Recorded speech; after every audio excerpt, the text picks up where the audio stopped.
Pag-ibig mo'y wagas at walang kawalan sa aking puso.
ang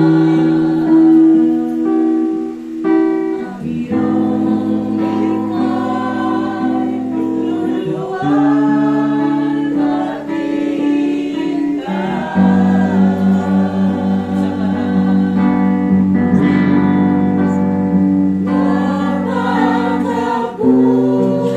hindi ka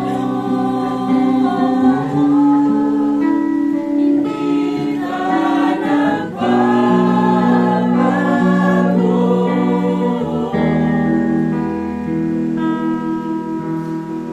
Noon na iyon, kailan pa man sa buhay ko'y noon na iyon, kailan pa man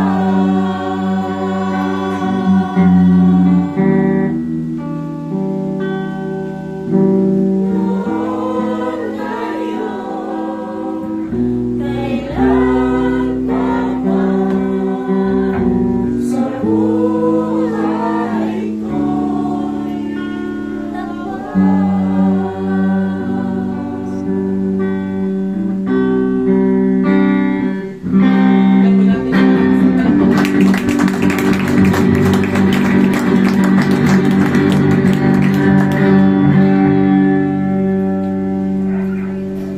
Amen. Talaga pong napakabuti ng Diyos sa ating buhay. Pwede na po kayong magpo. Pwede po ba natin bigyan ng isang malakas na palakpakan para sa ngayon po ay dadako naman po tayo sa ikalawang bahagi ng ating gawain. Ang ating pagbibigay po, pagbabalik na loob sa atin. Tinatawagan ko po sa pagkakataon ito si Sister Divine Bautista para po sa kanya. Exhortation namin.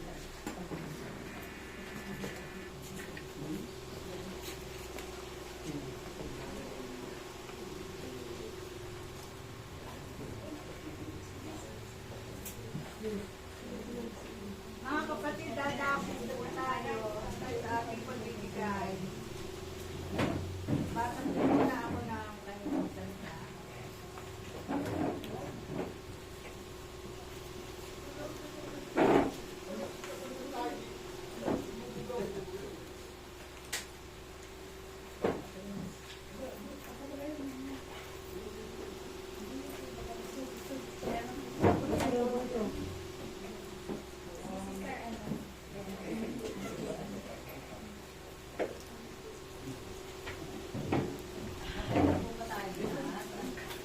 Ay dadako po tayo sa pagbibigay, mga kapatid, sa Panginoon. Pero, basa po muna ako ng Malakay, 3:10. Sabi na dito, dalhin ninyo ng buong-buo ang inyong mga ikasampung bahagi sa tahanan ng Diyos upang matugunan ang pangangailangan sa aking tahanan. Subungin ninyo ako sa bagay na ito. Kung hindi ko buksan ang mga bintana ng langit at ibubuhos ko sa inyo ang mataganang magbabalang. Okay, maraming salamat sa pagbabasa ng kanyang batang salita. Tunay niya po, O Diyos, na siya'y buhay at makapangyarihan sa lahat.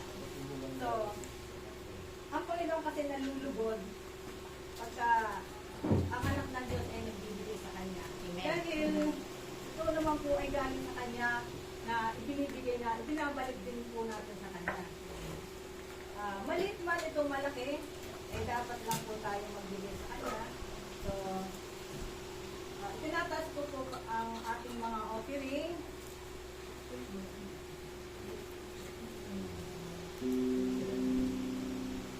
Lord, maraming salamat Panginoon sa offering, Panginoon, na magbibigay sa ating mga Diyos. Lord, salamat Panginoon. Ano man ang makakayanan, Panginoon, bawat sa Panginoon, itinataas ko, O Diyos. Pagpalain mo ang bawat sa magbibigay, O Diyos.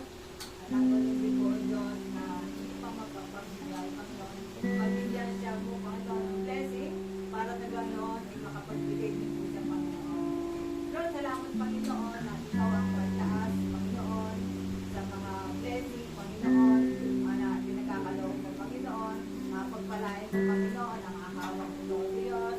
Hallelujah. Salamat, Panginoon.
ang ating pagsasaluhan. Sa ngayon naman po itatawagan po si Sister Aileen para sa salitang pagbasa po ng salita ng Diyos.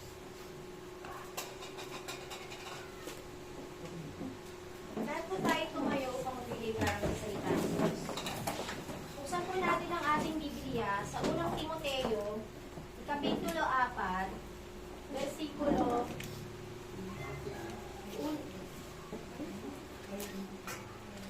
unang Timoteo, versikulo 4,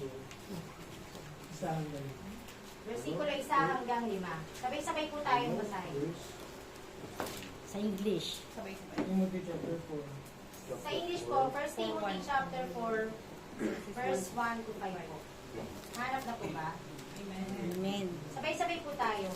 Maliwanag na sinasabi ng Espiritu na sa mga araw nagtatayo ang sila sa mga pagsilang at sa mga patuloy ng pagkakas nyo. Ang mga patuloy ito ay nalalaganap ng mga taong Forbid people to marry in order to abstain nagbabawal nila ang pag-aasawa at ilang by those who believe whose upang kayo may masasalanan ng mga mahal ng God gave it pananampalataya to do justice. ang lahat ng Receive the thanksgiving because of the worship by the word of God and sapagkat prayer. ang mga ito ay nililinis ang salita ng Diyos at ang panalangin. Maraming salamat sa kanya. Amen.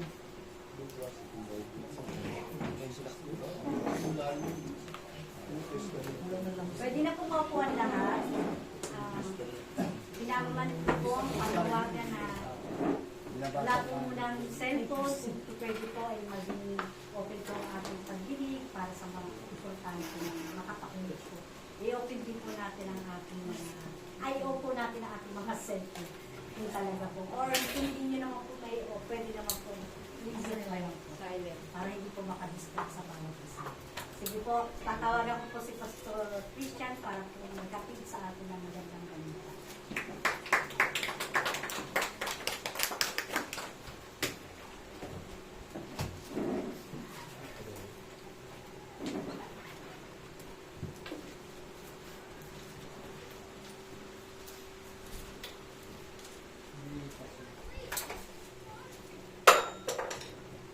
Amen. Magandang umaga po sa inyong lahat. Good morning. Good morning po. Good morning po, Pastor. Good morning. Hindi po ba ay nakatulog ng mahimbing? Pwede pa kayo? Hindi. Sakit kasi yung aking dalawang maliit. Sabay. Pero ganun pa man, sabi niya nila, para sa Panginoon, laging tuloy. Amen. May tuloy lang tayo. Amen. At samahan niyo ako sumikil panalangin. Mati tayo po'y manalangin. Ama namin makapangyarihan sa lahat, kami po ay nagpapasalamat sa iyong kabutihan, sa iyong kadakilaan, at sa iyong pag-ibig, Lord God, na hindi nagmamalim. Patuloy, Panginoon, nagpapasalamat kami sa pribilehiyo ng aming pagkatawag na mula sa iyo. Kami po ay minarapat mong tawagin mong anak, at tawagin mo upang magpuri sa iyo sa Espiritu katotohanan. Dalangin po namin, Panginoon, sa aming pag-aaral at pakikinig ng salita ng Diyos. Kami po ay iyong samahan, bigyan mo kami ng karunungan, bigyan mo kami ng puso at isipang handang magpasakot at matuto sa iyong mga salita. Dalangin po namin ang mga distraction ay amin po itong sinasaway at sinasawata na hindi siya pwedeng mag-alaig, makapanaig sa lugar na ito. Huwag po sa Panginoong Kristo at ang kanyang pangalan ang siya lamang po ay taas. Kami po ay nagpapasalamat at nagpupuri ng mga masiging kaligayahan sa aming mga puso. Sa pangalan ni Jesus. Amen. Amen. Okay po.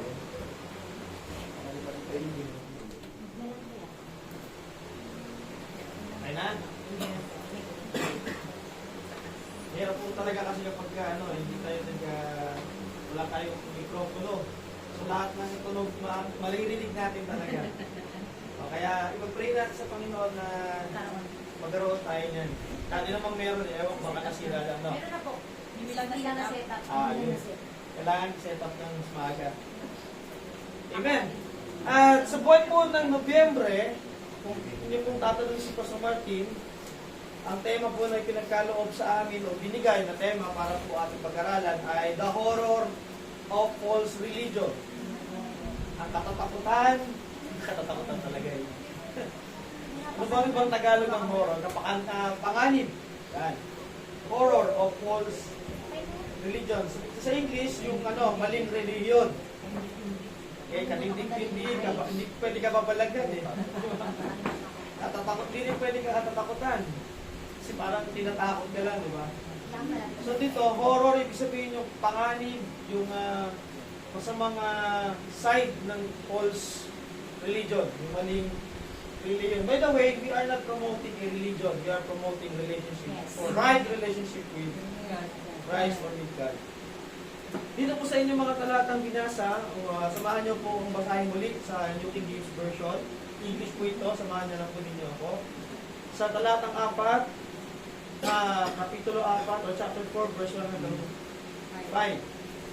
Now the Spirit expresses, says that in later times, some will depart from the faith, giving heed to the deceiving spirit and doctrines of demons, speaking lies in hypocrisy, having their own conscience sheared with a hot iron, forbidding to marry and commanding to abstain from food which God created to be received with thanksgiving by those who believe and know the truth.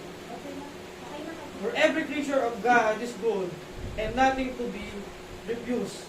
It is received with thanksgiving, for it is sanctified by the word of God and prayer.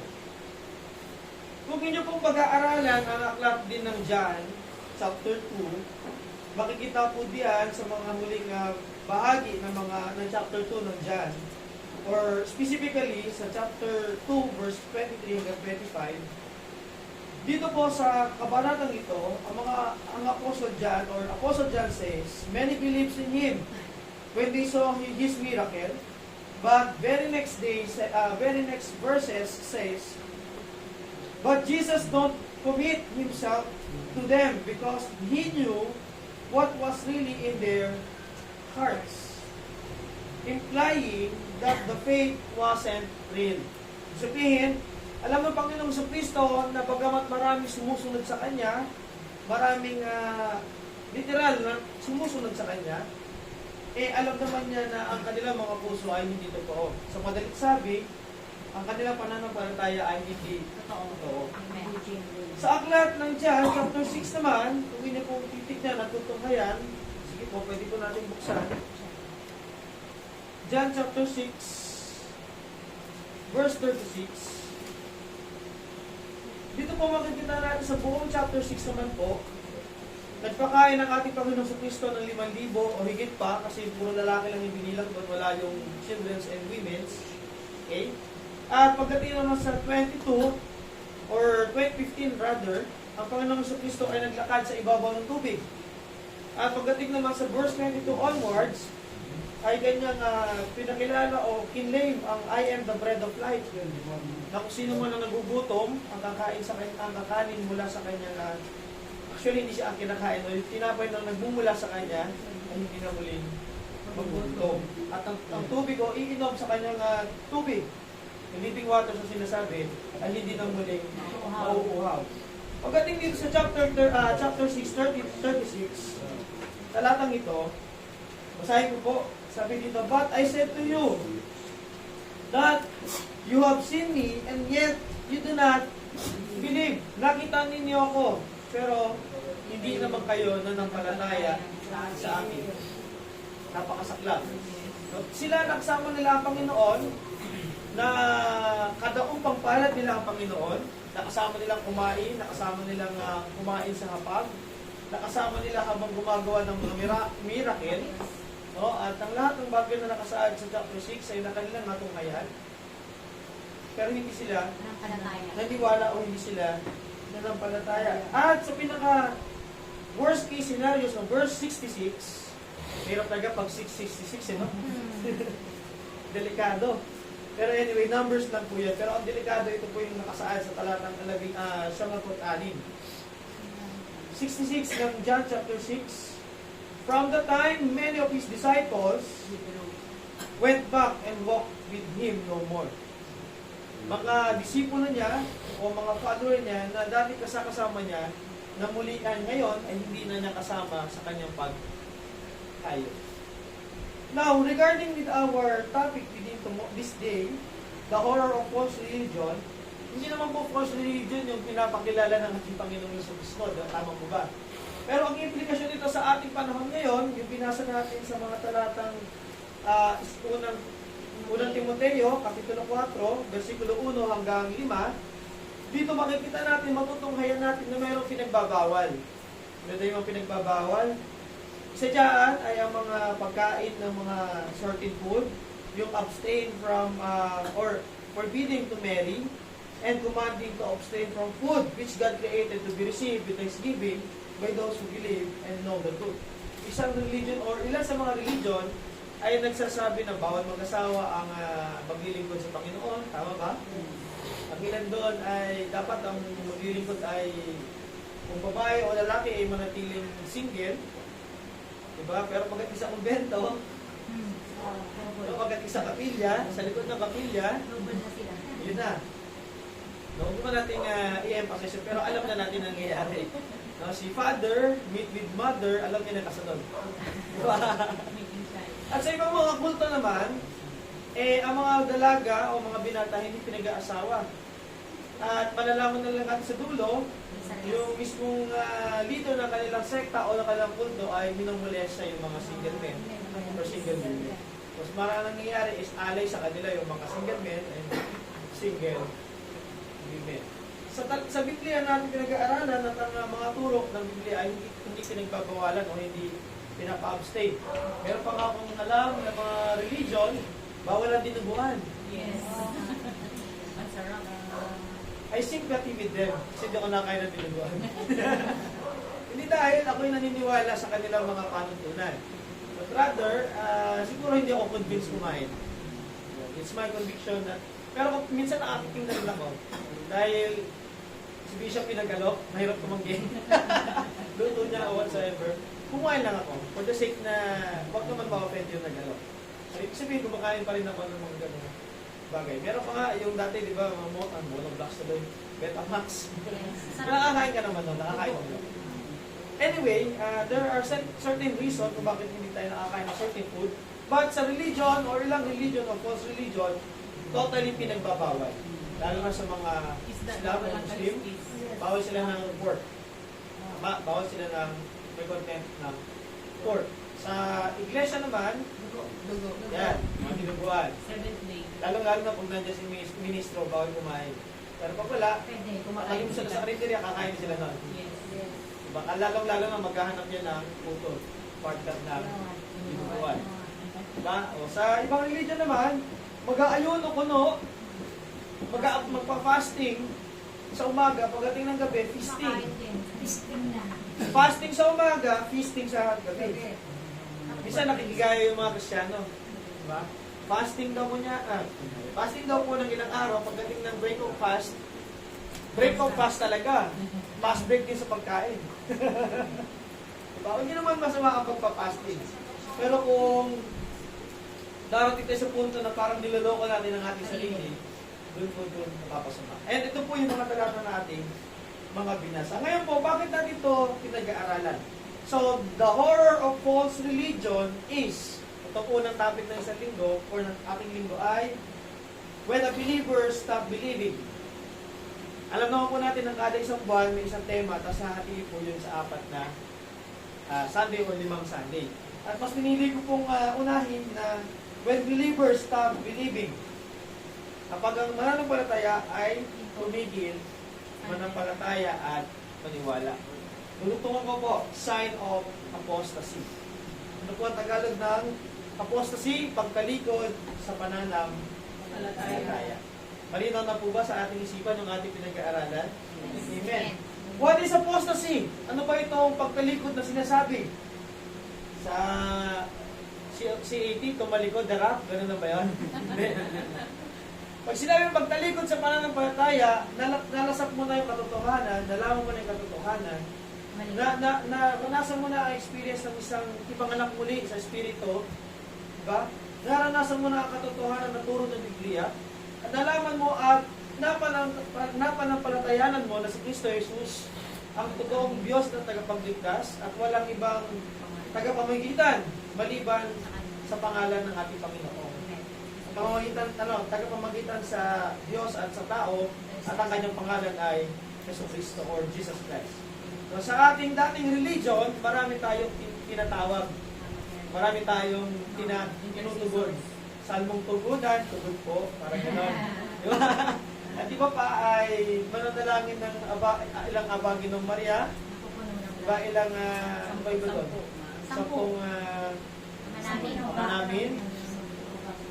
Nabago ba ang ating buhay? Diba? Sabi nga doon Ama namin, sumasalangit ka, sabahin ang ngalan mo. Diba? Ama namin, sumasalangit ka, hindi sumasadingding. Sabahin ang pangalan mo, hindi ang larawan mo. Dito sa lupa para lang sa kami nitigon sila, puro larawan, diba? Puro diba? Sad group. Pero yun ang katotohanan. They are considered, hindi nga religion called. Bakit? Saan ka nakakita ng Diyos ay may ina?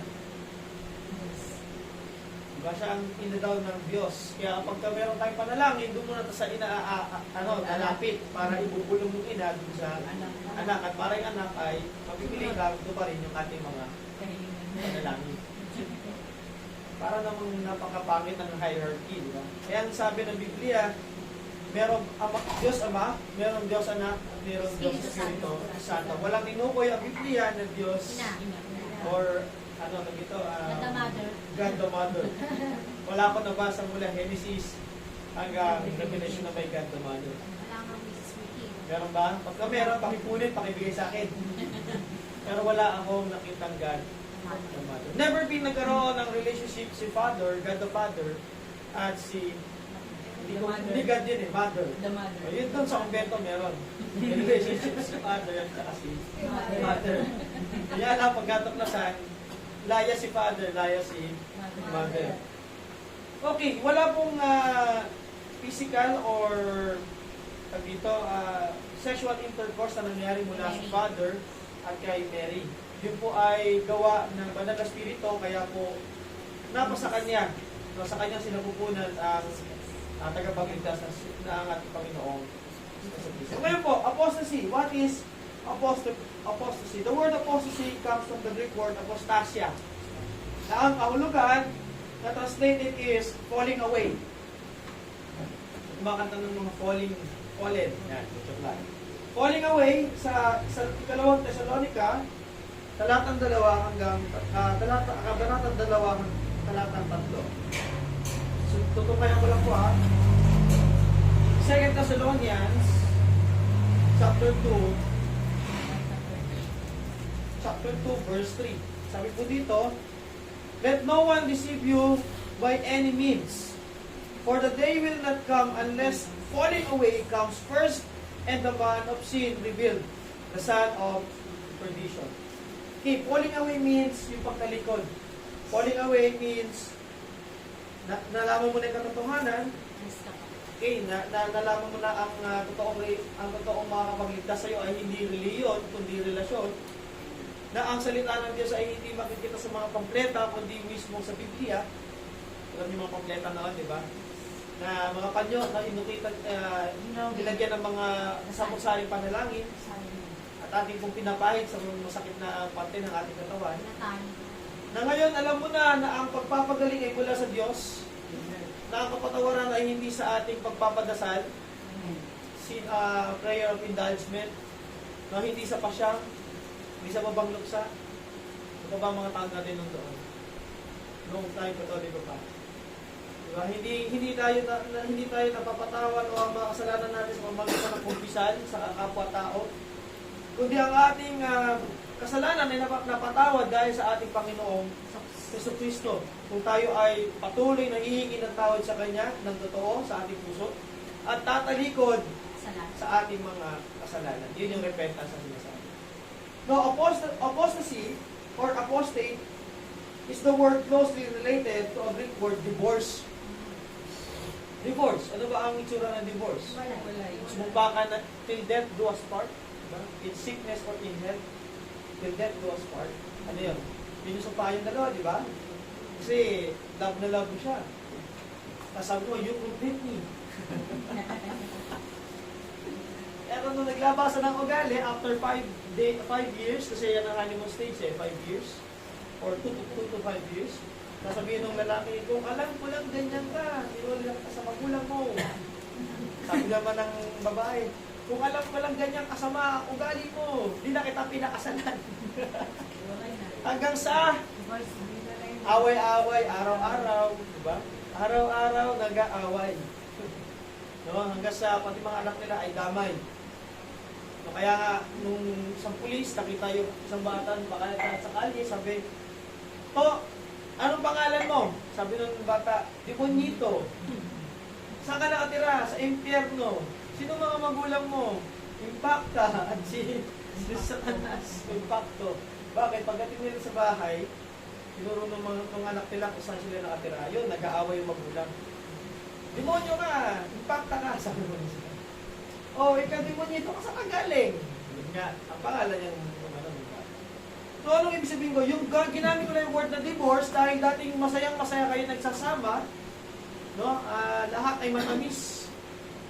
Lahat ay masaya. Lahat ay maganda. Pero sa same love, Wala. diba? Nawala ang tamis ng iyong pagsasama, ang inyong pag-ibig. Kaya ang dulo ay maghihiwalay kayo. Ang apostasya ay ganun din. Diba? You are in Christ, you are in good relationship with Christ, but suddenly, tinalikuran mo yung nagmahal sa'yo ng lubusan. Nagmahal sa'yo ng totoo. Yung ibinuwis yung kanyang buhay para sa'yo at para sa akin, para tayo maligtas. And that's the exact representation of the word or yung explanation ng apostasy. Apostates are those who are fall away from the truth or true faith, abandoning their former professed to believe. Ang apostate daw or apostasya, ang pagtalikod sa pananampalataya, ay yung hindi ito nangyayari sa mga kulto, hindi ito nangyayari sa mga false religion, kundi nangyayari ito sa mismong totoong simbahan. Saan? Sa mga mananampalatayang dating may totoong pananampalataya pero mas pinili talikuran ito para mabuhay sa kasalanan. Ano yung sabihin nun? Totoo ba sila Christian? Mamaya matutupasan natin kung totoo sila Christian o hindi. Dito po sa ating mga talatang binasa, apostasy defined as the act of renouncing one's faith, principle, or party, dissertation to a cause. Ito po ay isang paggawa ng pag-renounce. Sinasabi mo dating hindi na nanampalataya, ngayon sinasabi mo hindi ka na mananampalataya. Yun yung words, yun nga, pinatwa. Tulad ni Judas, diba? Pinatwa ng ating Panginoon. Apostate is false, desert, or traitor.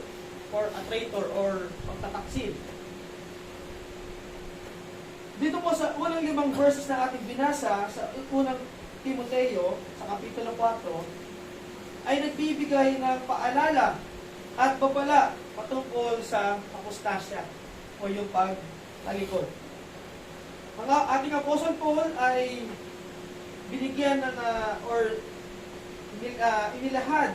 Ang ilan dito ay sila Judas, Demas, no, at ang ilang pang mga disciple. At nabasa rin natin sa John chapter 6 verse 66, ang ilan sa mga disipulo ni Jesus ay hindi na nagpatuloy, lumakad at sumunod sa Kanya. Apostasy is nothing new and should not shock us. It happened today, just as it happened in Old Testament and in early churches, specifically in Church of Ephesians or Ephesus. Nangyari ito sa Lumang Tipan at nangyari din ito sa panahon ng New Testament, lalo-lalo na sa Efeso, at hindi ito bago ngayon sa bagong tatag ng mga simbahan o sa mga simbahan ngayong araw nito. Ito ay nangyari either araw-araw or some other day sa mga ilang kadahilanan. Ngayon po, sa mga talatang ating binasa sa passage na ating pinag-aaralan, meron po tayong 3 bagay na pag-aaralan. Una, ang characteristic of apostasy, ang mga katangian ng apostasya. Pangalawa, ang source ng apostasy, the source of apostasy. Saan ba ito nang gagaling? Saan ba ito nagmumula? Pang-apat, paano ba natin i-avoid itong apostasya o yung pagtalikod? Una, the characteristics of apostasy. Pangalawa, source of apostasy. Pangatlo, how to avoid apostasy. Kung titignan niyo po yung title, When a Believers Stop Believing is a Sign of Apostasy. Bago po tayo sa unang parte. Characteristic of apostasy. Ano ba ang mga karakter nito? Nabasa po natin sa talata ng John, kanina, chapter 2, at John, chapter 6. Ito po ay deliberately abandon or abandoning the truth. The truth which he or she once affirmed. Tagalog, pag sinabing deliberately, sinasadya or sinadya na talikuran, iwanan ang katotohanan na kanyang pinanampalatayanan. May kilala po ba kayong ganyan? May nakilala na po ba kayong ganyan? Marami po. Huwag tayong matuwa. Dahil hindi rin po natin alam, sabi rin po ng Biblia, huwag tayong magpakasiguro, huwag tayong magpakasaya, baka isang araw tayo ay buwal. So ito po ay paalala na tayo po ay magsiyasat, tayo po ay patuloy na manalamin ng salita ng Diyos. Tignan po natin kung tayo po ba ay deliberately abandoning our faith. Sinasadya ba natin iwanan, talikuran ang ating mga sinasabing pinapanampalatayanan? Halimbawa, example, sabi natin prayer meeting ng Friday. A-attend ako. Pastor, a-attend ako. Excited ako matid dyan, Pastor. Pero dumaan ng Monday, Tuesday, Wednesday, Thursday. Pagdating ng Friday, ay, Biyernes pala ngayon. Ang word down na binibishop na nakalimutan ay hindi na nalimutan. Meaning to say, sinasadya. So parang hindi ko naman sinadya yun. Kasi kung ito ay hindi mo sasadyain, susulat niya sa appointment. Yes. Diba? Or, tatandaan mo na ang Biyernes ay pagtitipon para sa Panginoon. Or linggo ay pagtitipon para sa Panginoon. And no matter what happened, hindi mo i-abandon yung bagay. Ayun. Ano po ba ang nangyayari kapag meron kang appointment sa iyo, kasintahan at hindi mo sinipon? Excited. Alright. O sa magkasawa, o sabi mo, ha, sunduin mo ko ha, kasi ganito ganyan, pupunta pa tayo, mag-date tayo sa aking anniversary. Tapos na, kinalimutan mo. Ano kaya ang nangyayari? Hiwalay. Tay. Paano kung ang ginawa mo ay kasi andyan ang tropa, andyan ang barkada, sayang naman, isa lang magkita-kita. Anong ginawa mo? Ito yung papasok mo deliberately na hindi mo siya pinuntahan, hindi mo siya sinipot. Kasi bakit? May ganon eh. May ganon. Ano ang tawag doon? Sa alam niyo na yun. No? Pinagpalit mo yung isang bagay na yung pinapahalagahan o yung katotohanan kapalit ng kasiyahan. Masaya ba magkasala? Oo, walang maawat eh. Sa ngayon, enjoy now. Suffer later. Bakit? May impyerno naghihintay para sa mga kasalanan. Okay, departing from the faith. Kanina, deliberately, sinadyang kalimutan, sinadyang itakwil, sinadyang iwanan yung kanyang pananampalataya o yung kanyang profession of faith. Ngayon, departing. Pagkatapos ng talikdan, sinadyang talikdan, ito na. Hihiwalay. Depart. Sabi ng Matthew, many said, Lord, Lord, Lord, did I do this? Did I do that? Do we heal the sick by your name? And Lord, Lord, Lord, sabi ng Lord, depart from me. I never knew you. Pag mo kong masabi sa amin, Lord, sabi ko, hindi kita kilala. And that is exact expression ng word na depart. Ikat na tayo nung unbeliever tayo ng oceans are part, diba? Ano nangyari? Nag-ibalik ulit tayo sa dulo. Diba? Depart. Hiwalay ang puti. Doon, naiintindihan. Tama yung aking illustration. Diba? Pag naglaba ka na ang halo-halo ang puti at ang likod ang ano nangyayari? Magkakaroon naman siya. Kaaman siya. Ngayon, baliktad naman dito sa pinag-aaralan natin. Dati kang puting-puti, kaya puting-puti ang damin, ang ginawa mo, kumuha ka ng pangmansya. At hindi ka pa nasayahan, pumunta ka sa putik at doon ka dumahoy. So you depart from righteousness, you depart from truth, you depart from faith and you depart from the Lord Himself. And that is the sign of apostasy. Deceived by the doctrine and deceitful spirit. Basahin po natin yung verse 1 hanggang verse 2 ng ating teksto. Si by the doctrine. First Timothy chapter 4 verse 1 and 2. The Spirit clearly says. Now the Spirit expressly says that in later times, sa mga huling panahon, kung saan po tayo naroon, or namumuhay, some are depart from faith. Kaya po sinabi ko sa inyo di ba? Isa sa mga characteristic ng apostasy ay departing from the faith, giving heed to the deceiving spirit and doctrines of demon. Kanino pong doktrina? Demons. Doktrina po yan ng demon. Demonyo. Lalo-lalo na yung, baliktarin mo yung damit mo pag naliligaw ka. Anong connect mo? Diba? Pagka naglakbay ka, naliligaw ako, parang ulit-ulit ka. Teka, mabaliktad ko may damit ko. Kaya yun, mga doktrina po na kaaway yan. Bakit? Wala naman ano yun eh. Wala naman yung connection. Yun nga lang, huwag kang gagamit ng Waze. Ha? Liligaw ka lalo ni Waze. Waste of time na. Wasted ka pag gamit ka ng Google, mas accurate. Pero masikip, kung walang internet, magtanong ka doon sa mga taga doon. Tama ba? Kung walang punta ka ng Candelaria Quezon, hindi ka naman taga doon, magtanong-tanong ka. Sabi nga ng generic pharmacy, huwag mahiyang magtanong. Diba? Para hindi ka maligaw. Okay, para hindi ka maligaw. Tulad ng mga talatang ito, sabi ito, no? Deceive sila. O kanilang iningatan yung deceiving spirit o doctrines of demon. Yung mga superstitious belief. Yes. O, sino po pa sa atin na nagtirik ng kanila? Yeah. Natusan ako ng benefit, hindi ko ginawa. Ha? Doctrines and lies of the demons po yan. Bakit? Isipin nyo? Sabi niya, pagpilit mo yung anak mo. O, kung gusto nyo pong maintindihan ng tungkol sa mga patay, kung makakabalik pa ba sila o hindi na, buksan po ninyo yung ano. Pag-aralan nyo na lang po sa bahay kasi hahabang po tayo pang necronological service po ito eh. No?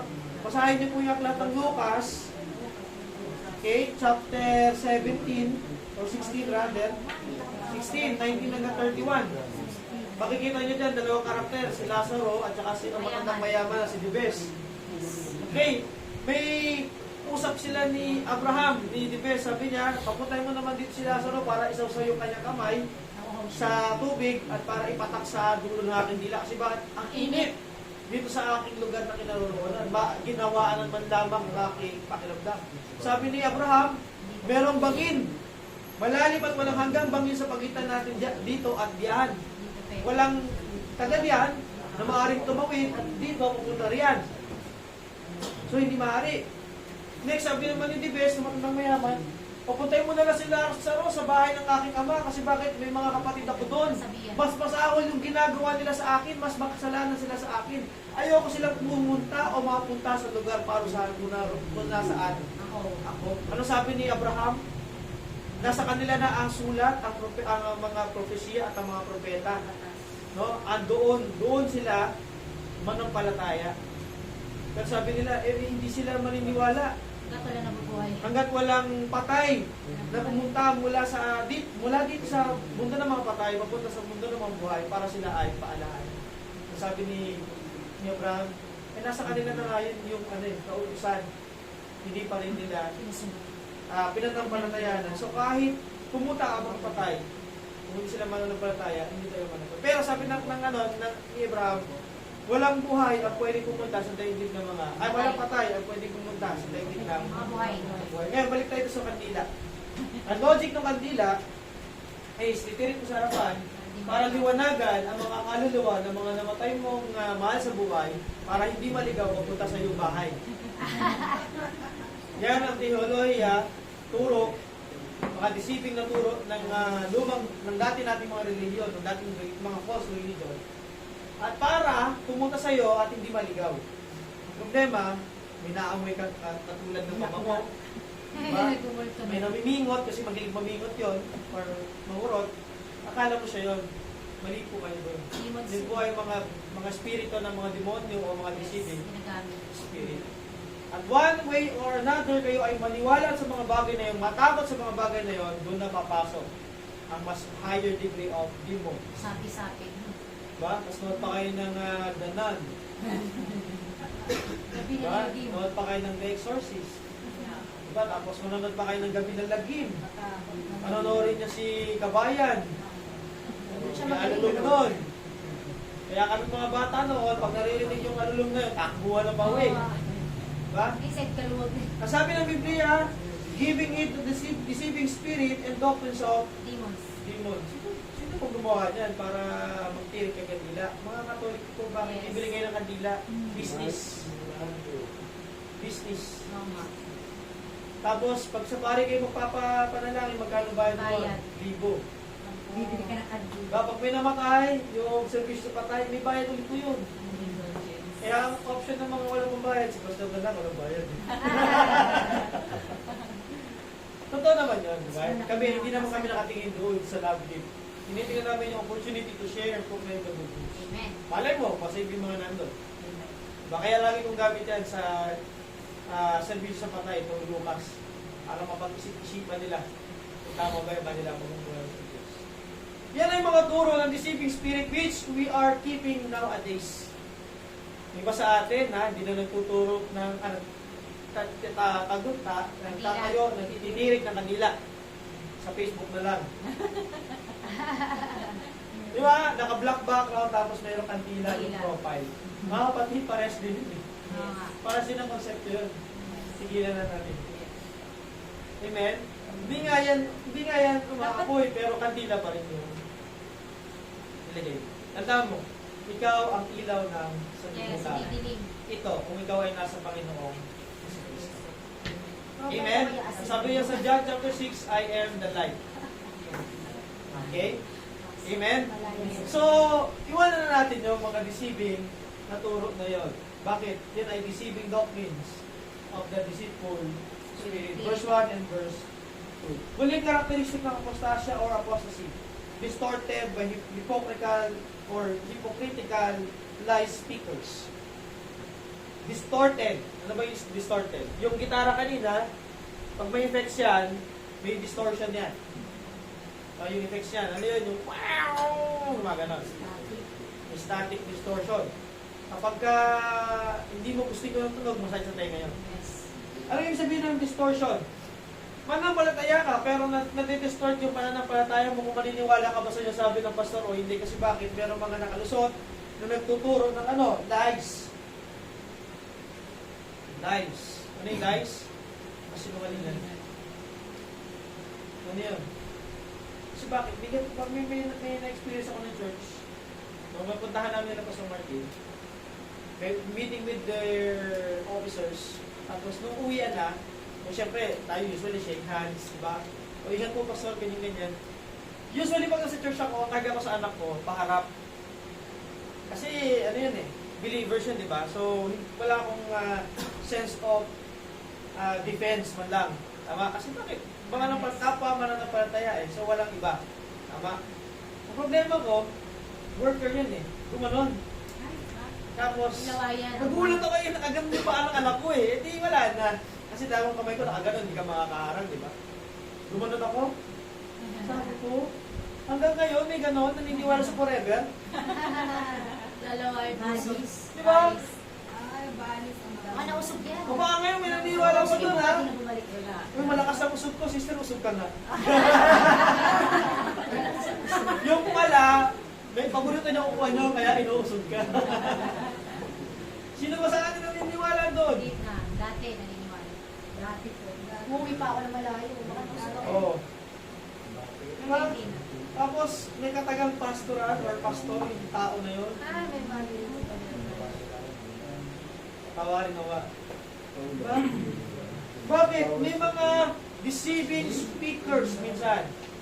Kung sino man nakikinig sa Facebook ng mga preaching, maliban sa preaching ng mga pastor sa charity, ang amin pong nire-recommend na pakinggan ninyo, si John MacArthur, si R.C. Sproul, yung engineer, okay, yung Body Bocam, si Paul Washer, si Steve Dosan. Okay, maniniwala ka lang, no? Nakalive ba tayo? Hindi, naka-record na. Okay, good.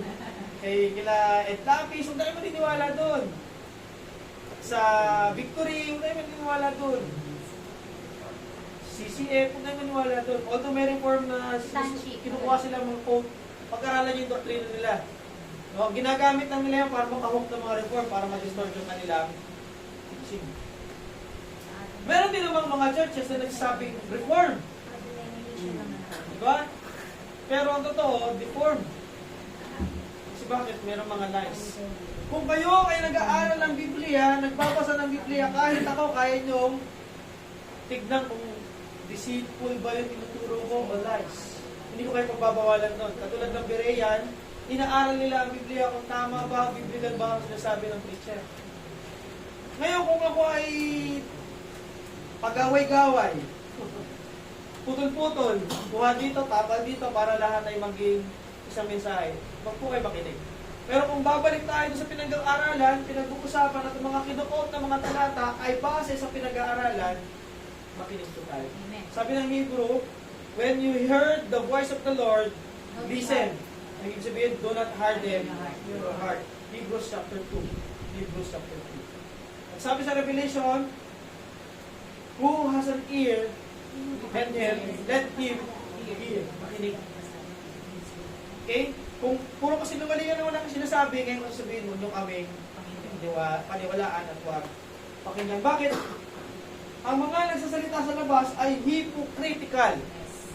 Ano yung hypocritical? Hypocrites na critical pa. Bakit? Critical po yun pag naipasa yung espiritu nila. Katulad nino, ni Judas. Bakit binasag yung alibastro? Yung pabango, mahal yan. Bakit ginanyan? Bakit pinuna sa paa ni Kristo? Kung yan ay binenta, maraming makikinabang. Hypocritical spirit ang meron si Judas. Tulad yan. Bakit pa tayo mag-aambagan dyan sa mission pledge? Bakit pa ako magbigay na ikaw po? Bakit pa ako mag-aapuloy? Bakit pa ako atin lang ka? May registration fee. Bakit pa si Pastor Christian nag-message na kung gusto niyo tumulong, tulong po kayo. Kung po sa akin ibigay, meron pong treasurer. Ganun po galing doon. Kung malakas ang loob ko manghingi, pag hindi pagpara sa iba. Pag hindi pagpara sa akin, hiyan-hiyan naman ako. Diba? Kasi bakit ba kayo nang matandaan eh? Hindi yung turo ng Biblia na binabahagi namin. So distorted. Bakit? Hindi tayo naging mapili sa ating mga pinanitinig. Hindi natin sinisiyasat kung tama ba, biblically speaking ba yung kanilang tinuturo o hindi. No? Sabi ng isang preacher, kailangan daw mag-speak in tongues para malaman na ikaw ay totoo ang makakal ko. Hindi mo lang yun. Kasi numalingan yan. Kasi bakit? Sabi ni Paul, manahimik kung walang Para ka mag-i-interpret. lang isang ano. Dahil God is a God of order, hindi na disorder. Kaya yung mga false teachers, ang dala nila ay distorted message, diluted message. Hinaluan ng konting totoo para magmukhang totoo. Pero ang totoo, yun ay kasinungalingan. Yun ay doctrine of deceitful spirit. Bakit kaya sila nagtuturo nun? Kasi deceived din yung speaker na nagtuturo ng mga bagay. Ayun. Alin lang din siya ng kanyang pusong mapanglimlang. At nagturo ng mga gawa ng kaaway. Sa makikita yung Acts chapter 20, verse 29 to 30. Pangalawang punto po ng ating pinag-aaralan. Kung kanina po pag-aaralan natin ang mga karakteristik ng apostasya o yung pagtalikod sa katotohanan. Ngayon po, ano ba yung source ng pagtalikod ng isang mananampalataya sa katotohanan?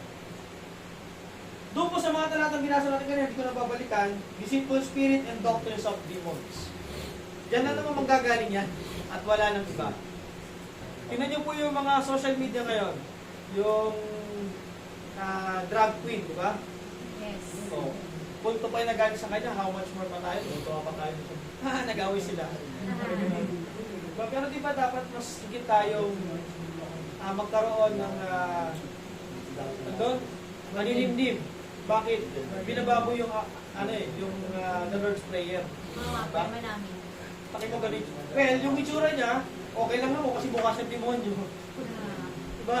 Sa mga mo ko sa ganun talaga. Mahirap magsabi ng hindi totoo eh.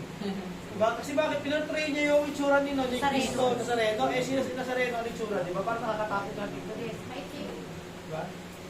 Anyway, yun po ay bunga ng deceitful spirit at mga katuroang ilihis mula sa Biblia. Baka nakakatakot. Amen? And, ang ibang Kristyano nakikinig sa kanila. Tayo po, nakikinig po ba tayo sa mga turo nila? Hindi po. Lalo na yung sa Facebook, yung Friends in Jesus Church Ay, ako. ni Pastor Arnel Adelina, tawag namin ni Pastor Martin ito, Kadiliman. May pang powerhouse eh, no? Kasi puro kasinungalingan ang kanilang tinuturo. Amen? Saklap lang, mga sikat kasi, dahil asawa ni, ni Tony Gonzaga, yung yung lalaking isa. Soriano. Si Soriano. Magkakawit pa nung itanong mo sa Biblia, si Soriano sasagot sa'yo. Anyway, pangalawa, people with evil, unbelieving heart.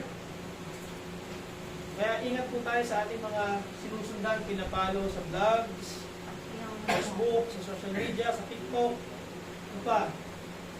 Yung mga nakikinig natin na nag-share ng gospel sa gilid-gilid. Yung mga port watch, yung maakyat sa bus, may dalang sobre, Humingi ng may pera. dalang lugbutan. Ingat po tayo sa pakikinig sa kanila. At I encourage you, huwag na po kayo maghulog doon. Kasi bakit? Anong ginagawa nyo? You encourage them to continue, at the same time you support their lies, their doctrines, and their deceitful doings. Hindi na po kayo mag-donate. Kung naaantigan yung puso nyo mag-donate, sa church kayo mag-donate. Yes. Diyan, sa tithes, lagay mo sa tithes mo, lagay mo sa offering mo, lagay mo sa sacrificial giving mo. And I assured you, your tithes, your offering will be in the right hands. Or sabi nga nila, nasa tamang lukbutan.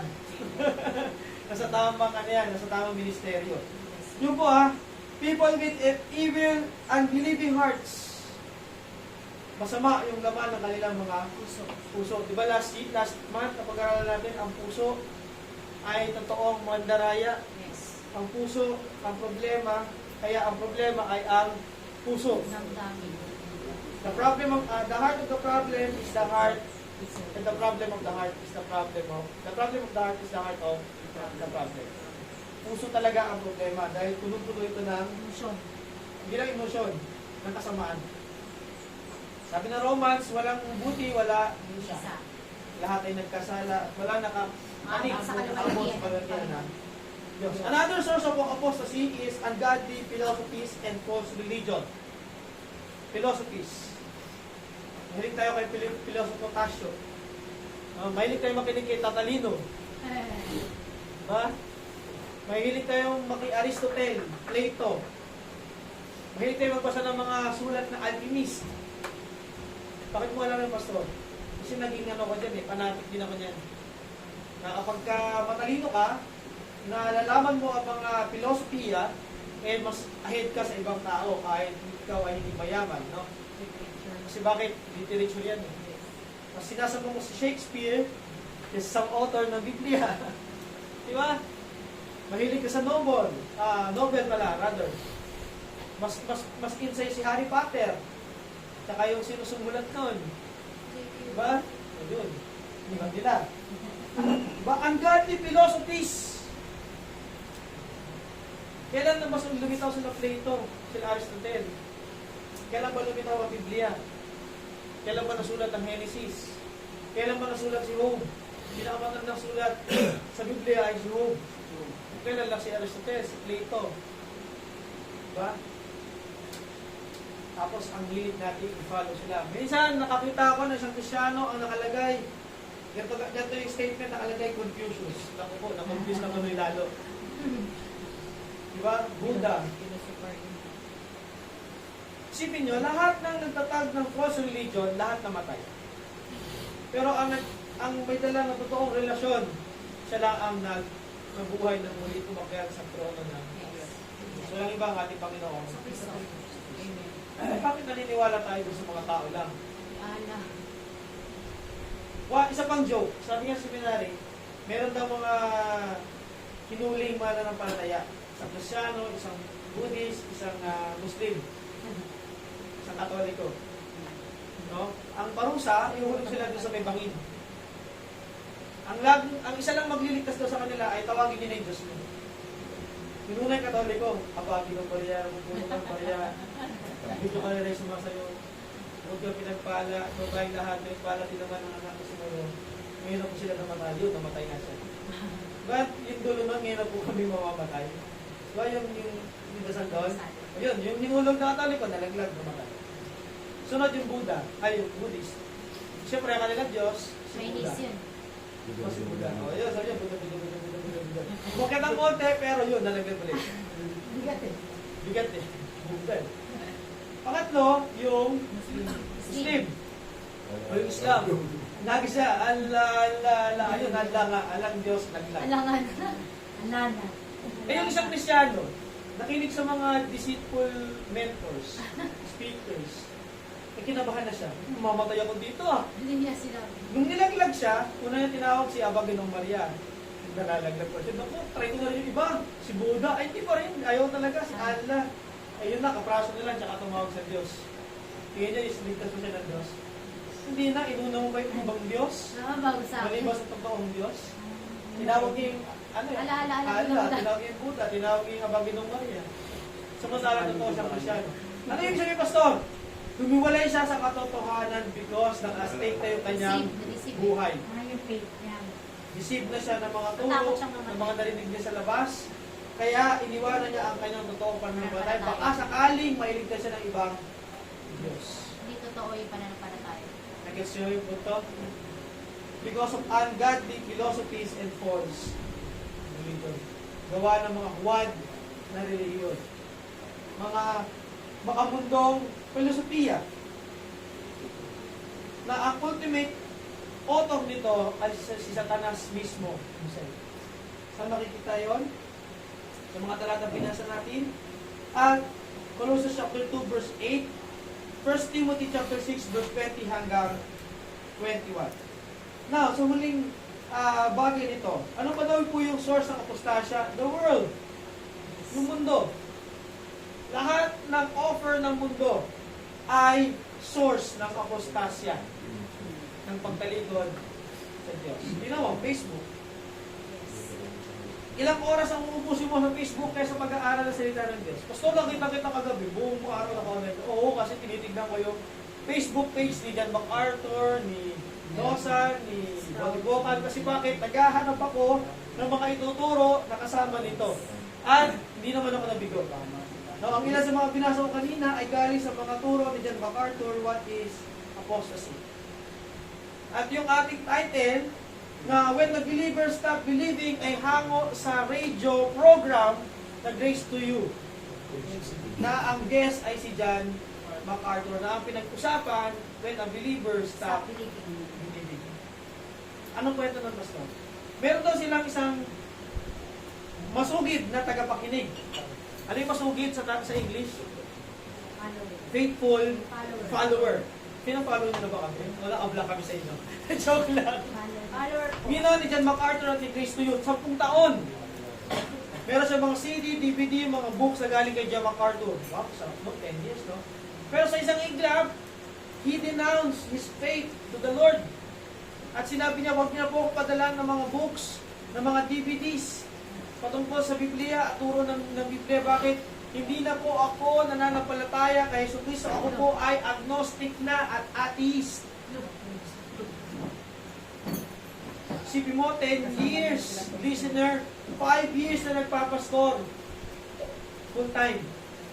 But in the end, sabi niya, I renounce my faith in Christ. I'm sorry myself because I have faith in Christ.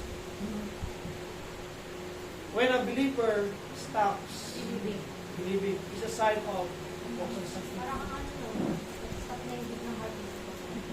Tanong, Pastor, Kristyano ba siya? Hindi. Bakit? Balikan natin mga binasa ko ng talata. Chapter 2 nandyan, chapter 6 nandyan. Disciples ang gamit doon. Followers ang ginamit doon. Those person who believe in Him. Saan? Sa nagpakain ng 5,000, nagpakain ng libreng tinapay at isda? Nakaranas ng miracle? Nakaranas ng bagong buhay? Gumaling? Nawala yung ketong? Diba? Nagkaroon ng paningin? Sino bang hindi maniniwala? Sino bang hindi mananampalataya? Gumaga sa ibaba ng tubig, sinaway ang bagyo, sinaway ang alon, at sinaway ang hangin. Sino bang hindi maniniwala doon?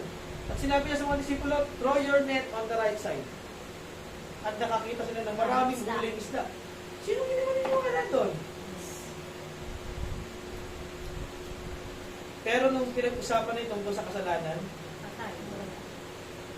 sabi doon sa isang mayamang binata, nagawa ko na lahat ng kautusan.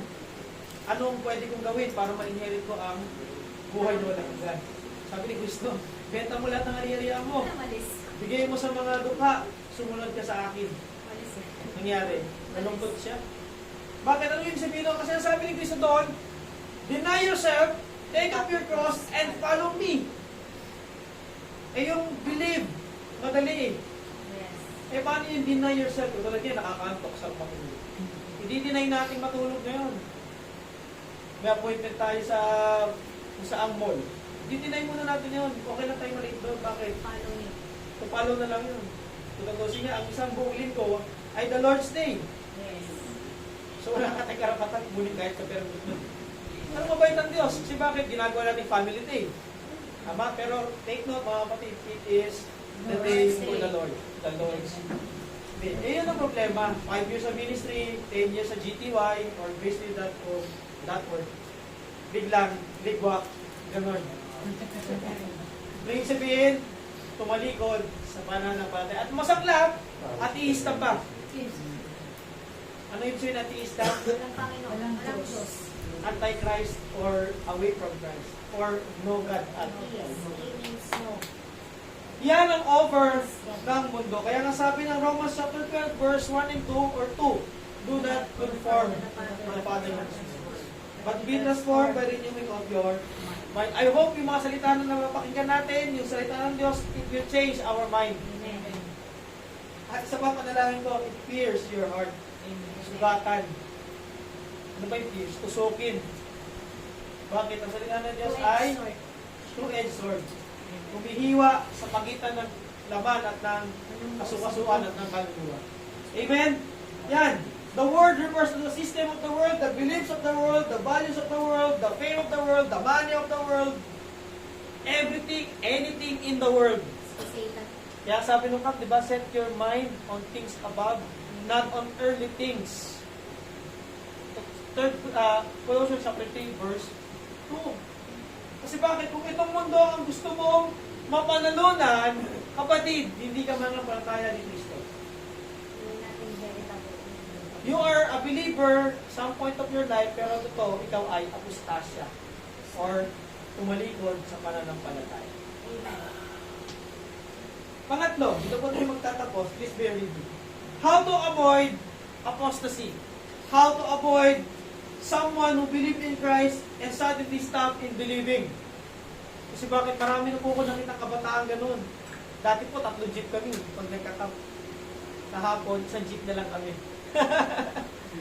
Isang jeep. Bakit? Yung mga kabats ko, yung mga lang bats ko, wala na sa Panginoon. They stop believing. Bakit? They fall on apostasy. Masaklap. Ayaw namin kayo matulad sa mga tao na yun at ayaw namin maparusahan ang mga apostasya sa bandang dulo at mapasama tayo lahat doon. Anong gagawin? 2 Timothy chapter 3. Di pa tayo. 2 Timothy chapter 3. Verse 1 hanggang 9. 2 Timothy chapter 3. 1 hanggang 9. Babasahin ko po. Dapat mong malaman na sa mga huling panahon ay darating ang mga panahon ng kaguluhan, sapagkat ang mga tao ay magiging mabait sa sarili o maibigin sa sarili, maibigin sa salapi, palalo, mapagmataas, mapagsamantala, suwain sa magulang, walang utang na loob, at napastanganan sa Diyos. Sila'y naging walang pagmamahal sa kapwa, walang habag sa sarili, marahas, at walang pagpapahalaga sa mabuti. Sila'y magiging mga taksil, padalos-dalos, mayabang, or mayayabang, maiibigin sa kalayawan sa halip na ibigin or maibigin sa Diyos. Sila ay may anyo ng pagiging mga Diyos. Tandaan, anyong makadiyos, ngunit hindi naman nakikita ang kapangyarihan nito sa kanilang pamumuhay. Iwasan ninyo ang ganyang uri ng mga tao. Ito yung mga believes and then stops believing. Verse 6, may ilan sa kanila gagamit ng panlilinlang upang makapasok sa mga bahay ng mga babaeng madaling malinlang. Ang mga babaeng ito'y inuusig ng mabibigat ng kanilang mga pagkakasala at tinutulak ang sari-saring pagdanasa. Sa halip, 7, lahat na'y gustong matutunan ng mga babae ito, ngunit kailanman hindi tulad ni Hanes o Janes at Hambres o Jambres sa English kung mabasahin, na sumasampalataya kay Moises. Sila ay sumasalungat din sa katotohanan. Wala silang iniisip na mabuti at hindi tunay ang kanilang pananampalataya. Walang iniisip na mabuti at hindi totoo ang kanilang pananampalataya. 9. Ngunit hindi magpapatuloy ang kanilang kasamaan sapagkat makikita ng lahat ang kanilang kahangalan, gaya na nangyari kila Hanes at Hambres o Jambres. Now, ano ang number 1 na gagawin? Sabi doon, avoid, turn away from apostasy or false religion or false teaching. Pag may narinig na kayo, maling katuruan, Alis ka na doon. is ka na doon, huwag mo na tapusin. Hindi ka magsasanyon. Kung kami nagtuturo ng speaking tongues at prosperity gospel, alis na kayo. Huwag nyo nang antayin, malin lang namin kayo. Bakit kayo, Pastor? Kasi kung kami ganun ang turo, ito bibilang ko ang aking sarili doon. Pero sa biyaya at pabag ng Diyos, hindi pa naman. Joke lang. Hindi naman. Hindi pa naman kasi pag pa naman may pagkakataon, di ba? Hindi naman. Bakit? Takot kaming maparusahan sa impyerno. Okay? Yun ang kaibahan namin sa kanila. Okay na. O sige, bigyan mo lahat dito. Bumer, may blessing ka. False teaching yun. Prosperity teaching. Talikod! Layo! Iwas! Layuan mo ako. Huwag tukso. Samahan mo ako. Hindi tukso. Layuan mo. Layuan mo ako. Hindi sila lalayo sa'yo. Iwasan Ikaw ang mo lumayo. yan. Iwasan mo yung layuan. Amen? Pag na tayo, kung kayo ay na-invite, magbinyag, maging ninang, sponsor, tas ang kasal ay katoliko, huwag na kayong pumunta. Mag-proxy na lang kayo. Doon na lang kayo sa may piging. Sa reception pumunta. Bakit? Makakarinig kayo ng false teaching. At makakatunghay kayo ng false religion. Makakatunghay kayo ng false marriage ceremony. Okay? Amen? Ako, sarap pa naman ng magbilang, ano? Avoid erroneous doctrine, philosophies, deceitful things. Iwasan na natin sila Aristotle, sila Shakespeare. Iwasan na natin yung mga false teachers, false religion. Iwasan na po natin lahat sila. Follow what is truth or true. 2 Timothy chapter 3 verse 10 hanggang 13. Onwards na po yun. Possess, imitate me as I imitate Christ. Tularan. Gawin nating pattern ang buhay ni Apostle Paul at nakapattern sa buhay ni Cristo. Kami ngayon, imitate us as we imitate Paul and imitate Christ. Amen. Amen? Ano ba itong sulat na binabasa natin? Timothy kay Paul. Timothy first. Diba? Timothy ay sulat ni Paul. Si Timothy ay anak sa pananampalataya ni Paul. Isa yung pastor, isa yung mananampalataya. Okay, i-avoid natin ang mga yan. I-avoid natin ang mga behavior and conduct ng unbeliever. At kasama na rito yung superstitious beliefs. Be watchful about the signs of the time. Ano ba yung sinyalis ng panahon ngayon? Diba? Ang mga anak natin, minsan suwail na. Hindi lang minsan pastor, vlogging na eh. Sign po yan ng panahon. Bakit? Mas gusto nila ang ibang tao ang kanila susundin kaysa sa kanilang mga magulang. Kasi bakit sabi doon, no? Mga wala ng galang sa kanya-kanyang magulang. Mga lovers of evil, lovers of deceitful things, lover of lust.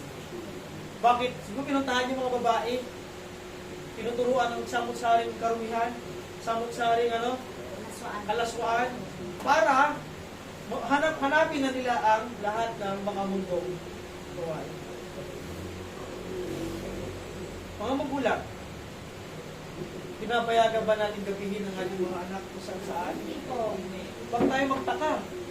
Baka isang araw, Umpis na. hindi na buntis. Kaaway na tayo niyan. Napastangali na tayo niyan. Sabi doon, diba train them? Yes. Saan? In the way, nasaan? Para pag matanda na sila, sila hindi na makalimutan. Hindi sila mag-deport. Hindi sila maging apostasya. Eh, ano sabi sa mga anak?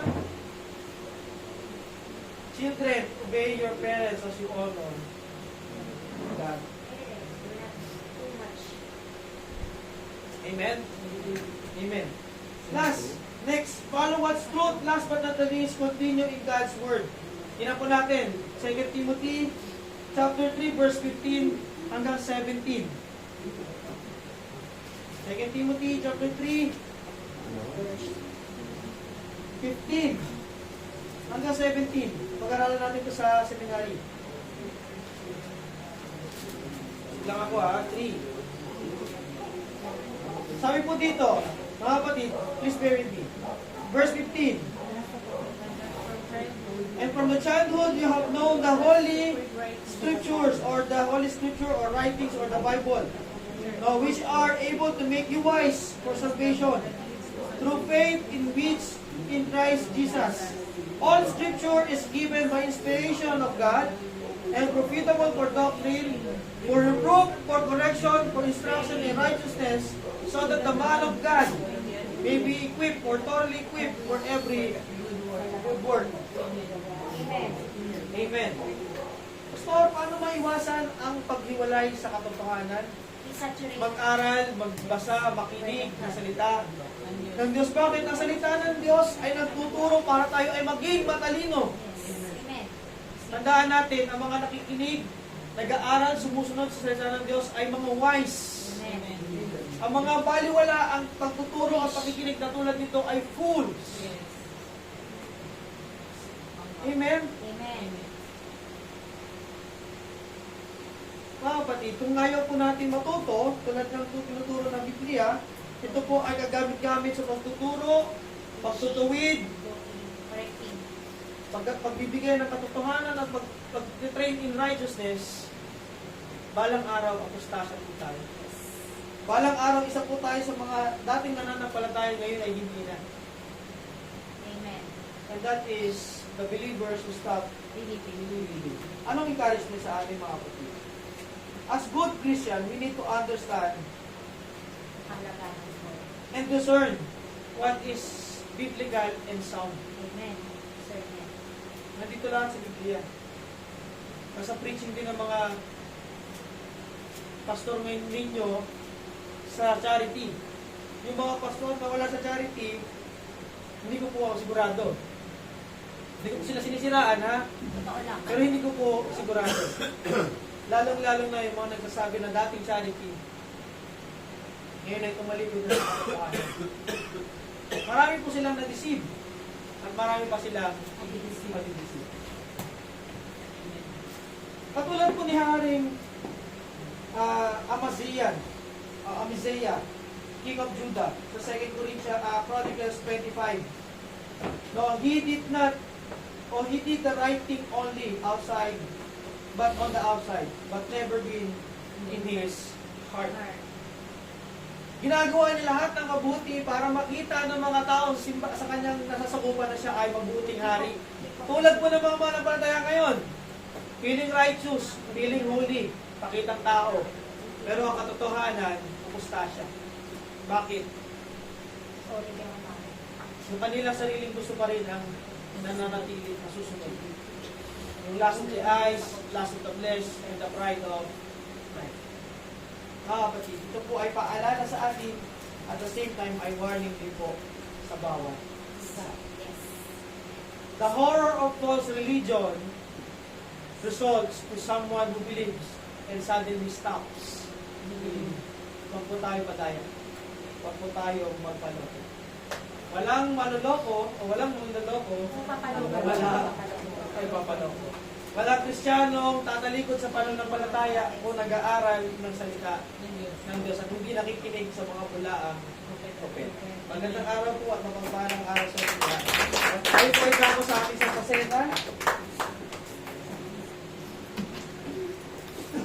Invite ko po yung ating women team, yung ating mga leaders, na ibahagi po ang ating mga hostya.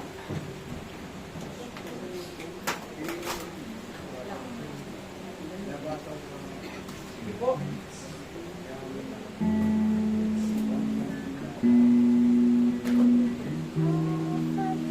Ay ko muna yung po.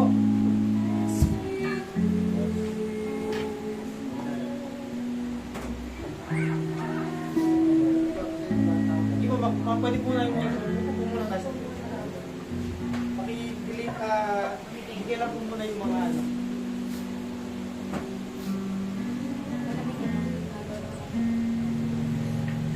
Paano ko po? Ayun, paa sa bahay.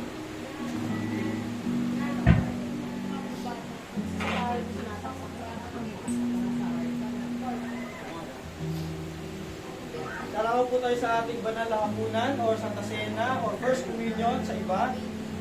Ang gawain pong ito ay ginagawa po ng isang mga totoong mananampalataya na hindi po ito pinaghahati-hati ang katawan ni Kristo at ang mga mananampalataya. Bagkus, ito po ay sumisimbolo sa mahalagang turo ng ating Panginoon sa Kristo na alahanin natin ang kanyang pagdurusa at ang kanyang pagkamatay, pagkabayubay sa krus ng Kalbaryo para sa ikatutubos ng ating mga kasalanan at tayo matawag ng kanyang mga anak.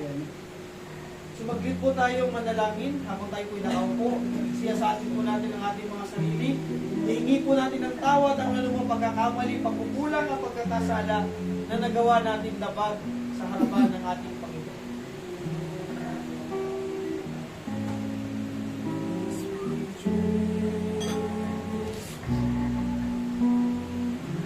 Ama naming Diyos, patawad po sa aming karamihan, patawad po sa aming mga pagkakasala, patawad po sa aming mga hindi sinasadyang pagkakasala o hayag o hindi man hayag. Patuloy po namin itong kinukumpisan, patuloy po namin itong hinihingi, Panginoon, ng paglilinis, pagpapatawad mula sa iyo, Panginoon. Dalangin po namin, mahabag ka sa amin, na patuloy po kami patawan, Lord, ng pagpapatawad na iyong binigay din sa amin, Panginoon. Maraming salamat sa pagpapatawad, maraming salamat sa paglilinis, Panginoon, at pagpamarapat sa amin na tumanggap ng mga simbolong ito, ang iyong katawan at ang iyong dugo na bayubay at dumanak sa krus ng Kalbaryo. Tayo ng lahat ay tumayo.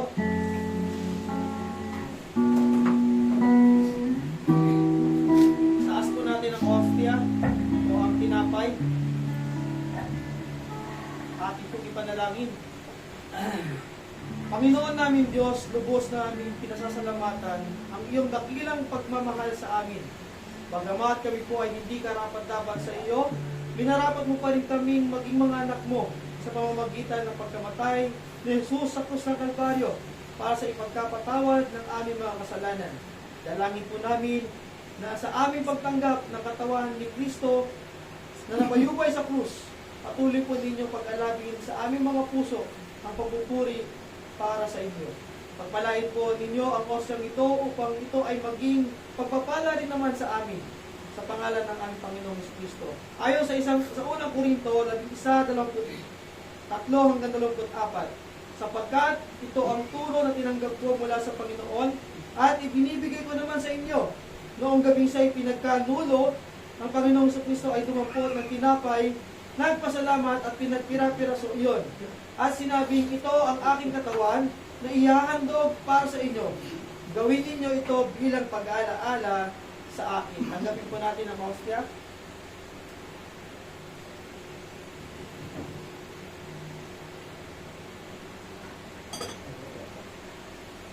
Itaas po natin ang saro. Ating pong panalangin. Panginoon naming Diyos, kami po ay nagpapasalamat din sa iyong kagandahang loob at kaloob na buhay.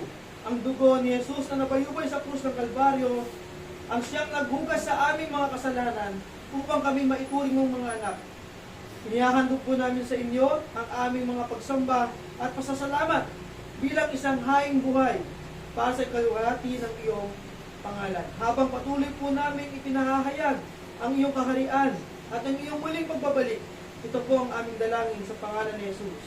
Amen. Ayon po sa unang Korinto, Kabanata 11, 25 hanggang 26. Matapos magapunan, dumampot din siya ng kopa at sinabi, ang kopang ito ay bagong tipan na pinagtitibay ng aking dugo.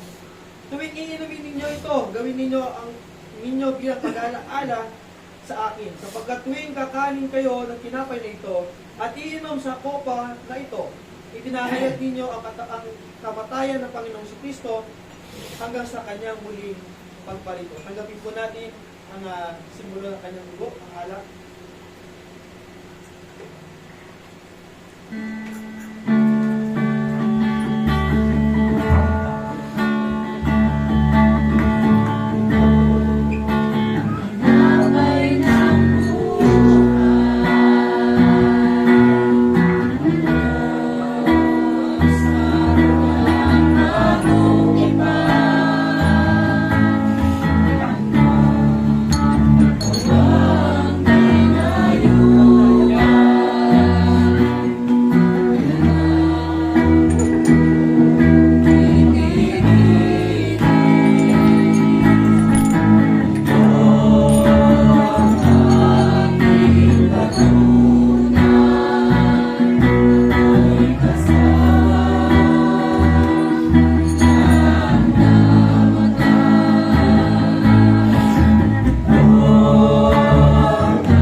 Maraming salamat, Panginoon, sa iyong katawang nabayubay sa krus at ang dugong humigi sa krus upang kami hugasan at tawagin mong mga anak mo.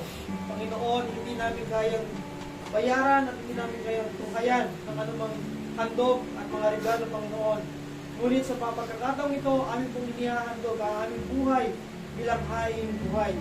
Sa pagpapasalamat sa kabutihang ginawa mo sa amin. Taas po natin ang ating kamay. Naway lubusin kayong gawing banal ng Diyos na siyang nagbibigay ng kapangyarihan at naway panatilihin niyang walang kapigtasan ang inyong buong katauhan, ang spirito, kaluluwa at katawan, hanggang sa pagparito ng ating Panginoong Kristo. Tapat ang tumawag sa inyo at magagawa niya ito. Sumainyo nawa ang kagandahang loob ng ating Panginoong Kristo. Amen. Amen at amen. Balik po natin sa ating MC. Announcements. Balik muna tayo. Doon po yan sa Salamat kasena. po mga Pastor Christian sa napakagandang topic po natin. Tayo po mga mananampalataya bilang sa atin. Kailangan bantayan din po natin ang ating pananampalataya. Ang announcement po natin, patuloy pa rin po ang ating pag-Bible study. Ang Martes po, para po sa amin po ang Bible study this coming Tuesday at 6 p.m. sa Reyes Residence po. Yung po ay composed po ng Rosales family and Bautista family. Pero everybody po is welcome. Kung sino din po ang gusto sumama. Ang Wednesday naman po natin para kay Brother Ryan. 7. At 7 p.m. kay Thursday. ang Thursday po natin ay kay Salud family Tatay Ato. at kay Tatay Ato. Kaya tuloy-tuloy po. Ang Friday po natin is the must po talaga ang ating prayer meeting. Mag-start po tayo ng 6 o'clock. Dito po ang ating prayer meeting. At ang Sabado po naman ay ang pag-aaral po ng ating seminary tuloy-tuloy pa rin po siya. Ito din po siya ginaganap tuwing 8 a.m. 8 lang. a.m. hanggang Hindi, mas maaga na mas matatapos. bago po ang ating oras pala. Start ng 8, matatapos pa 12. Kasi may kawit din. At ang ating Sunday service po, patuloy pa rin po dito sa atin sa altar. At 8:30 po siya. Ngayon na-delay lang po tayo, pero sana po is magkaroon po tayo ng management. 8:30 po tayo dito. Para maaga din po tayo makaka-uwi, para din po makaka-prepare. Any announcement pa po ba? Ang pwede idagdag. Sige po. Tuloy-tuloy pa rin yung pagbibigay po sa Christmas. Yung ating po palang yung pan po para sa ating Christmas party na gagawin. Tuloy-tuloy pa rin po siya. 20 pesos, 50. 20, ano po yung 50, kung more than 50, salamat po. At ganun din po para sa pledge po para sa ating mission. Tuloy-tuloy pa rin po. Sama-sama tayo pupunta ng Altaming. Pupunta tayo ng Altaming. Altaming. Natin natin si Pastor. Charity. Brother lang po. Mga kapatid, yakapin po natin si Pastor Richard sa charity main after po ng service. Mga willing po Meron kami sumama. sasakyan pa siya pa. Yung mga sasakyan naman po tayo magagamit. Kaya everybody po is welcome. Bukod mo yan. At ngayon po tinatawagan po natin si Brother Raya para sa closing prayer. Magsitayo na po ang lahat, mga kapatid. May po tayo para sa huling panalangin. Yes, Lord, maraming po salamat sa umagang ito, Panginoon, sa inyong salita, Panginoon, ang namutawi sa aming mga puso, Panginoon. Maraming po salamat sa kapatiran, Panginoon, na nakinig sa iyong salita. Nawa po'y magamit namin ito sa araw-araw. Maraming rin pong salamat sa aming pastor na nag-deliver at nanguna upang i-share ang inyong gospel sa aming Panginoon, si Pastor Christian. Ingatan niyo po ang bawat pastor namin, Panginoon, na ngayon po ay nasa main, mga kapatiran namin doon. Gayun din po ang mga kapatiran namin na narito na hindi nakapag-church dahil sa may personal, tulad ng baby ko, puyat po ang si Mrs. Nawa po'y sa next week ay makasimba rin po. Gayun din po ang mga anak ni Pastor Christian, nawa po'y gumaling na rin po. Sa aming pansamantalang paghiwalay, Panginoon, nawa po'y gabayan niyo po ang bawat kapatiran na makauwi ng mapayapa sa bawat tahanan. Panginoon, dala-dala po ang inyong salita, Panginoon. Pakaingatan niyo po ang mga kapatiran na maging productive po sa aming muling pagbabalik sa kanya-kanyang hanap buhay, Panginoon. At tapos na po ang bakasyon, ingatan niyo po ang bawat isa. Ito po ang aming samot dalangin sa makapangyarihang pangalan ng inyong anak na si Jesus. Amen. Bago po tayo dumako sa benediction, siguro sa mga estudyante ng seminary at ng pagpalusubli na seminary, encourage natin na initiate natin katulad ng sa worship programming. Gawa po tayo ng programa, tama, yung mga estudyante. Ibigay natin sa lahat ng mga dadalo para one page po tayo sa ating programa. Okay. Okay ba? Meron pong format yan sa main, pwede natin yan gawin blanco yung mga non-student. Every Sunday, siguro mas maganda yung practice natin na naka-program time lahat. Okay. Okay, para nakakaya naman sa Lord na lagi tayong naghuhulaan. Diba? Yun, reminder. Pero alam ko si Pastor Martina, banggit na rin naman. Dati po may dinadala kami mga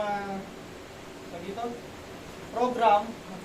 Nagamit na yun, di ba? This time, mag-initiate tayo na meron tayo sariling design or sariling program na charity act. Diba? Para yung ating natututunan sa seminary, ma-apply natin sa ating simbahan. Yun naman po yung logic talaga. Amen po ba? Amen. Sige po, kanta tayo ng Unto the Lord and then tayo sa benediction. Amen.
ng pagpapala na nagmumula sa ating Diyos ng buhay.